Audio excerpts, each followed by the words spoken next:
सर्वप्रथम मैं बाबा साहब भीमराव अंबेडकर जी के चरणों में नमन करती हूँ, जिन्होंने एक संविधान देकर हम सबको समानता और अधिकार दिया। हम उन सभी महापुरुषों को नमन करते हैं जिनकी वजह से आज हम यहाँ पर स्वतंत्र और सभी रूप से स्वतंत्र होकर के यहाँ उपस्थित हुए हैं। सभी महापुरुषों को कोटि कोटि नमन करती हूँ एवं मंचासीन उपस्थित सभी मंचासीन को एवं उपस्थित सभी सामाजिक बंधुओं, आप सभी को जय भीम, नमो बुद्धाय।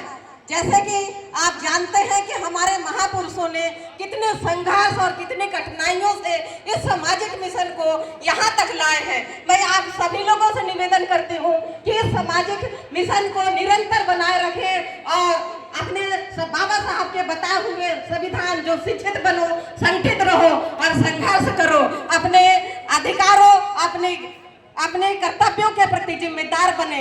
मैं आप लोगों से खासकर निवेदन करती हूँ कि देखिए, जो हमारे सामाजिक पतन के कारण होते हैं, जैसे शराब पीना, कार्य ना करना, पत्नी परिवार से लड़ाई झगड़ा करना एवं अन्य भी जो सामाजिकता को अपने मनुष्य के प्रगति में बाधक तत्व हैं, उनको आप प्लीज शराब, दारू, नशा, गुटखा, जो भी बुराइयां हैं या निकम्मापन कोई कार्य न करना, उन सारी चीजों को त्याग करें। हमारा समाज बहुत ही गरीब समाज है, जैसे कि आप जानते हैं कि बहुत कठिनाइयों से हमारे महापुरुषों ने यहाँ तक हमें पहुँचाया है। तो मैं आप सभी लोगों से विनम्र निवेदन करती हूँ कि आप लोग उन बुराइयों को छोड़ करके अपने महापुरुषों के त्याग और बलिदान को आगे बढ़ाएं। माननीय कांसीराम जी थे जो साइकिल में चल चल करके उन्होंने पूरे बहुजन मिशन को संगठित किया।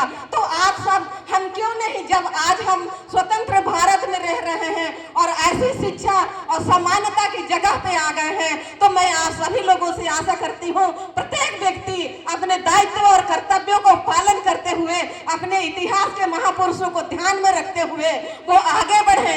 देखिए, और खासकर मैं अपनी युवा पीढ़ी से करना चाहती हूँ, क्योंकि युवा पीढ़ी आप हताश ना हो।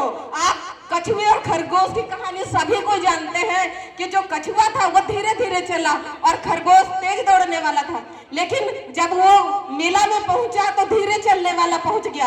आप ये, मैं समस्त युवा पीढ़ी से यह विनम्र निवेदन करती हूँ, उस कहानी को सदैव याद रखें और निरंतर कुछ न कुछ अपनी जिंदगी में करते रहें। आप जीवन में हताश ना हो, क्योंकि अगर आप हताश होंगे तो हमारी आने वाली पीढ़ी का क्या होगा।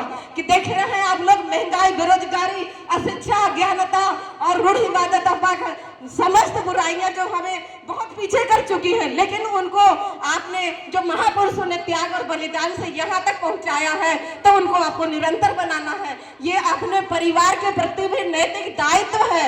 आपके सुखी जीवन के लिए, स्वयं के लिए भी दायित्व है कि आप स्वस्थ और सुखी समाज और विकास करना चाहते हैं, तो आप स्वस्थ रहे, शिक्षित रहे और आगे बढ़े और उनका सहयोग करें जो हमारे सामाजिक मिशन में जो बड़ी कठिनाइयों से दूर दूर से आते हैं, और उनका सहयोग करके आगे बढ़ाएं। मैं चाहती हूँ कि आप जो समाज में होने वाले जो कमी है, दुखी है, परेशान है, उनको सबको न्यायपालिका तक पहुँचाएं, उनकी मदद करें। और जब तक हम कड़ी से कड़ी जंजीर से बढ़कर नहीं बढ़ेंगे, तब तक हमारे समाज का विकास नहीं होगा। आप बिल्कुल निराश और हताश ना हो। ऐसे जो आगे बढ़ चुके हैं, जिनको आपको उम्मीद होती है, उनसे आप संपर्क करें और आगे बढ़ें। आपका छतरपुर एरिया अभी नगर पालिका है और नगर निगम बनने वाली है, तो जैसे ही अभी आपके प्रगति का बहुत अच्छा जगह है, यहाँ सस्ती और अच्छी प्लाटें मिलती हैं, इसके अलावा आपके रोजगार के साधन हैं, तो आप उनको अपनाएं और आगे बढ़ें। आगे बढ़ना कुछ कठिन बात नहीं है। आपने दृढ़ संकल्प कर लिया तो आप उच्च पदों में भी होंगे और रोजगार भी प्राप्त करेंगे और स्वस्थ जीवन भी जिएंगे और अपने परिवार को भी आगे बढ़ाएंगे।